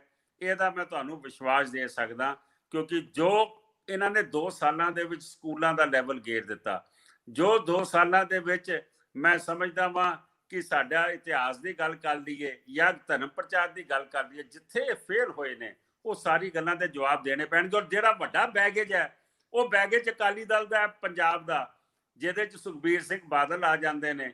ਜਿਹੜਾ ਬੈਗੇਜ ਮੇਰੇ ਕੋਲ ਵੀ ਸੀ 2017 'ਚ, ਲੇਕਿਨ ਲੋਕਾਂ ਨੇ ਮੇਰੇ ਉੱਤੇ ਵਿਸ਼ਵਾਸ ਰੱਖਿਆ। ਮੈਂ ਸਮਝਦਾ ਵਾਂ ਕਿ ਇਹਨਾਂ ਦੇ ਉੱਤੇ ਵਿਸ਼ਵਾਸ ਅੱਜ ਵੀ, ਹੁਣ ਤੁਸੀਂ ਦੇਖੋ ਸਾਰੀ ਦਿੱਲੀ 'ਚ ਪੋਸਟਰ ਲਾਏ ਨੇ ਸਰਸਾ ਤੇ ਕਾਲਕਾ ਨੇ, ਦਿੱਲੀ ਗੁਰਦੁਆਰਾ ਕਮੇਟੀ ਵੱਲੋਂ ਬਾਦਲਾਂ ਦੀ ਫੋਟੋ ਹੀ ਨਹੀਂ ਲਾਉਂਦੇ ਪਏ। ਤੁਹਾਡੇ ਸਿਪਾ ਸਲਾਰ ਨੇ ਲਾਓ ਨਾ ਬਾਦਲਾਂ ਦੀ ਫੋਟੋ, ਕਿਉਂ ਚੱਕਦੇ ਹੋ ਤੁਸੀਂ ਜੀ? ਅੱਛਾ, ਉਹ ਨਾਰਾਜ਼ ਨਹੀਂ ਹੁੰਦੇ ਇਹਨਾਂ ਗੱਲਾਂ ਤੋਂ? ਪਿਛਲੀ ਵਾਰੀ 17 ਦੇ ਵਿੱਚ ਤੁਸੀਂ ਨਹੀਂ ਸੀ ਲਾਈ, ਤੁਸੀਂ ਕਹਿੰਦੇ ਸੀ ਮੈਂ ਆਪਣੇ, ਤੁਸੀਂ ਬਾਹਰ ਰਹੋ ਮੈਂ ਤੁਹਾਨੂੰ ਜਿੱਤ ਕੇ ਦੇ ਦੂੰਗਾ, ਤੁਸੀਂ ਫੋਟੋ ਨਾ ਆਪਣੀ ਲਾਓ, ਇਸ ਵਾਰੀ ਜਿੱਦ ਨਾ ਕਰੋ। ਲੇਕਿਨ ਇਸ ਵਾਰੀ ਜੇ ਤੁਸੀਂ ਕਹਿ ਰਹੇ ਹੋ ਸਿਰਸਾ ਵੀ ਨਹੀਂ ਲਾ ਰਹੇ, ਇਹਦਾ ਮਤਲਬ ਹੈ ਕਿ ਜੋ ਵਾਪਰ ਰਿਹਾ। ਦੂਜੀ ਗੱਲ, ਜੇਕਰ ਬਾਦਲ ਚਲੇ ਜਾਂਦੇ ਨੇ, ਬਾਦਲਾਂ ਦਾ ਪ੍ਰਬੰਧ ਦਿੱਲੀ ਕਮੇਟੀ ਚੋਂ ਚਲੇ ਜਾਂਦਾ ਹੈ, ਕਿਵੇਂ ਲੋਕ ਵਿਸ਼ਵਾਸ ਕਰਨ ਕਿ ਜਿਹੜਾ ਬਦਲਵਾਂ ਪ੍ਰਬੰਧ ਆਊਗਾ ਉਹ ਵੀ ਉਹਨਾਂ ਲੀਹਾਂ ਤੇ ਨਹੀਂ ਚੱਲੂਗਾ? ਲੋਕਾਂ ਦਾ ਭਰੋਸਾ ਕਿਵੇਂ ਬਹਾਲ ਹੋਊਗਾ? ਇਹ ਵੀ ਵੱਡੇ ਸਵਾਲ ਆ। ਗੁਰੂ ਘਰਾਂ ਦੇ ਪ੍ਰਬੰਧ ਵਿੱਚ ਚੰਗੇ ਕਿਰਦਾਰਾਂ ਦੀ ਲੋੜ ਹੈ, ਆਦਰਸ਼ਕ ਸ਼ਖਸੀਅਤਾਂ ਦੀ ਲੋੜ ਆ, ਕਿੱਥੋਂ ਲਿਆਵਾਂਗੇ? ਕੌਣ ਭਰੋਸਾ ਦੇਊਗਾ ਵੀ ਠੀਕ ਹੋਊਗਾ ਸਭ? ਇਦਾਂ ਹੈ ਕਿ ਇਹਦੇ ਚ ਇੱਕ ਤਾਂ ਗੱਲ ਤੁਸੀਂ ਇਹ ਆਖਿਆ ਕਿ ਬਾਦਲ ਸਾਹਿਬ ਨੂੰ ਨਾਰਾਜ਼ ਨਹੀਂ ਹੁੰਦੇ, ਇਹ ਮੇਰੇ ਤੇ ਨਾਰਾਜ਼ਗੀ ਕੱਢੀ ਹੈ ਜਿਹੜੇ 2 ਸਾਲ ਤੋਂ ਮੈਂ ਭੁਗਤਦਾ ਪਿਆ, ਕਿ ਉਹਨਾਂ ਕਿਹਾ ਕਿ ਇਹ ਇਕੱਲਾ ਹੀ ਐਡਾ ਵੱਡਾ ਲੀਡਰ ਬਣ ਗਿਆ, ਇਹਨੂੰ ਤਾਂ ਐਸੀ ਜਗ੍ਹਾ ਮਾਰੋ ਕਿ ਜਿੱਥੇ ਦੁਬਾਰਾ ਉੱਠ ਨਾ ਸਕੇ, ਔਰ ਕਸਰ ਕੋਈ ਨਹੀਂ ਛੱਡੀ। ਮੇਰੇ ਤੇ ਜਿੰਨੇ ਕੰਪਲੇਂਟਸ ਨੇ ਮੈਂ ਦੱਸ ਨਹੀਂ ਸਕਦਾ, ਮੈਂ ਤੇ ਜ਼ਿੰਦਗੀ 'ਚ ਕਦੀ ਇਹੋ ਜਿਹਾ ਕੰਮ ਨਹੀਂ ਦੇਖੇ ਸੀਗੇ। ਲੇਕਿਨ ਦੂਜੇ ਪਾਸੇ ਤੁਸੀਂ ਜਿਹੜੀ ਗੱਲ ਕਹਿ ਰਹੇ ਹੋ, ਆਉਣ ਵਾਲਾ ਜਿਹੜਾ ਬਦਲਾਅ ਹੋਏਗਾ ਉਹ ਕਿੱਦਾਂ ਚੰਗਾ ਹੋਏਗਾ। ਦੇਖੋ, ਆਉਣ ਵਾਲੇ ਬਦਲਾਅ ਦੀਆਂ ਤਾਰਾਂ ਜਿਹੜੀਆਂ ਨੇ ਨਾ, ਉਹ ਬਾਦਲਾਂ ਦੇ ਹੱਥ 'ਚ ਨਹੀਂ ਹੋਣਗੀਆਂ। ਜਿਹੜਾ ਬਦਲਾਅ ਆਏਗਾ, ਸੰਗਤ ਜਿਹਨੂੰ ਮਰਜ਼ੀ ਚੁਣ ਲਵੇ, ਜਿਹੜਾ ਵੀ ਬਦਲਾਅ ਆਏਗਾ ਉਸਨੂੰ ਇਹ ਪਤਾ ਕਿ ਅੱਜ ਦਿੱਲੀ ਗੁਰਦੁਆਰਾ ਪ੍ਰਬੰਧਕ ਕਮੇਟੀ 300 ਕਰੋੜ ਦੇ ਡੈਫਿਸਿਟ ਦੇ ਵਿੱਚ ਆ, ਘੱਟੋ ਘੱਟ ਮੈਂ ਤੁਹਾਨੂੰ ਦੱਸ ਰਿਹਾ। ਉਹ ਡੈਫਿਸਿਟ ਕਿੱਦਾਂ ਪੂਰਾ ਕਰਨਾ, ਸਕੂਲਾਂ ਦਾ ਸਟੈਂਡਰਡ ਕਿੱਦਾਂ ਵਧਾਉਣਾ ਹੈ, ਤਨਖਾਹਾਂ ਨੂੰ ਕਿਸ ਤਰੀਕੇ ਨਾਲ ਲੈਵਲ ਤੇ ਲੈ ਕੇ ਆਵਾਂਗੇ, ਔਰ ਸਭ ਤੋਂ ਵੱਡੀ ਗੱਲ, ਧਰਮ ਪ੍ਰਚਾਰ ਚਲਾਉਂਦੇ ਹੋਏ ਲੋਕਾਂ ਦੇ ਵਿੱਚ ਵਿਸ਼ਵਾਸ, ਜਿਹੜੀ ਗੱਲ ਤੁਸੀਂ ਕਹੀ ਹੈ, ਜਿਹੜਾ ਵਿਸ਼ਵਾਸ ਬਹੁਤ ਗੁੰਮਿਆ ਹੈ ਪਿਛਲੇ, ਮੈਂ ਸਮਝਦਾ 10-12 ਸਾਲਾਂ ਦੇ ਵਿੱਚ, ਉਹ ਵਿਸ਼ਵਾਸ ਕਿੱਦਾਂ ਲੋਕਾਂ 'ਚ ਪੈਦਾ ਕੀਤਾ ਜਾਏਗਾ ਕਿ ਹੁਣ ਜਿਹੜੀ ਕਮੇਟੀ ਆਈ ਹੈ ਉਹ ਠੀਕ ਕੰਮ ਕਰੇਗੀ। ਮੈਂ ਇਹ ਸਮਝਦਾ ਵਾਂ ਕਿ ਬੜੇ ਚੇਂਜਸ ਲਿਆਣੇ ਪੈਣਗੇ, ਜਿਹੜਾ ਵੀ ਆਏਗਾ, ਔਰ ਜਿਹੜਾ ਚੇਂਜਸ ਲੈ ਕੇ ਆਏਗਾ ਸੰਗਤ ਉਸ ਨੂੰ ਐਕਸੈਪਟ ਕਰੇਗੀ। Changes for betterment, changes for clarity, changes for ਇਮਾਨਦਾਰੀ। ਮੈਂ ਸਮਝਦਾ ਵਾਂ ਕਿ ਲੋਕੀ ਉਸ ਨੂੰ ਪਸੰਦ ਕਰਨਗੇ, ਦੁਬਾਰਾ ਉਸ ਨੂੰ ਜ਼ਰੂਰ ਚਾਂਸ ਦਿੱਤਾ ਜਾਏਗਾ। ਔਰ ਜੇ ਕਿਤੇ ਜਿੱਦਾਂ ਤੁਸੀਂ ਆਖਿਆ ਕਿ ਜੇ ਬਾਦਲ ਸਾਹਿਬ ਦੁਬਾਰਾ ਆ ਗਏ ਤੇ ਫਿਰ ਦਿੱਲੀ ਦੀ ਸੰਗਤ ਜਿਹੜੀ ਹੈ, ਉਹਨਾਂ ਨੇ ਜੋ ਵੀ ਫੈਸਲਾ ਕੀਤਾ ਹੋਏਗਾ ਉਹਨਾਂ ਨੂੰ ਮਨਜ਼ੂਰ ਹੈ। ਅੱਜ ਦੀ ਡੇਟ ਵਿੱਚ ਕੋਈ ਅਸੀਂ ਪ੍ਰੈਡਿਕਸ਼ਨਸ ਤਾਂ ਦੇ ਨਹੀਂ ਸਕਦੇ, ਅਸੀਂ ਤਾਂ ਸੰਗਤ ਦੇ ਅੱਗੇ ਜਾ ਕੇ ਆਪਣੀ ਗੱਲ ਰੱਖ ਸਕਦੇ ਹਾਂ। ਬਹੁਤ ਬਹੁਤ ਜੀਕੇ ਸਾਹਿਬ, ਧੰਨਵਾਦ ਤੁਹਾਡਾ। ਦੋਸਤੋ, ਮੈਂ ਇੱਕ ਵਾਰੀ ਫਿਰ ਕਲੀਅਰ ਕਰ ਦਿਆਂ ਕਿ ਅੱਜ ਰੌਲਾ ਪੈਂਦਾ ਰਿਹਾ ਪੂਰਾ ਦਿਨ ਕਿ ਦਿੱਲੀ ਕਮੇਟੀ ਦੇ ਪ੍ਰਧਾਨ ਉੱਪਰ ਇੱਕ FIR ਦਰਜ ਹੋਈ ਆ, ਉਹਦੇ ਵਿੱਚ ਸਿਆਸੀ ਵਿਰੋਧਾਂ ਦਾ ਵੀ ਜ਼ਿਕਰ ਹੋਇਆ, ਕਿਸਾਨੀ ਮੋਰਚੇ ਦੀ ਵੀ ਗੱਲ ਹੁੰਦੀ ਰਹੀ, ਔਰ ਕੁਝ ਦੋਸਤ ਇਹ ਵੀ ਕਹਿ ਰਹੇ ਆ ਇਹ ਢੁਕਵਾਂ ਵਿਸ਼ਾ ਨਹੀਂ, ਲੇਕਿਨ ਕਈ ਵਾਰੀ ਤੁਹਾਨੂੰ ਬਹੁਤ ਮੁਸ਼ਕਲ ਹਾਲਾਤਾਂ ਦੇ ਵਿੱਚ ਕਿਸੇ ਦੂਜੇ ਰਾਹਾਂ ਥਾਣੀ ਵਿੱਚ ਨਿਕਲਣਾ ਪੈਂਦਾ ਹੈ।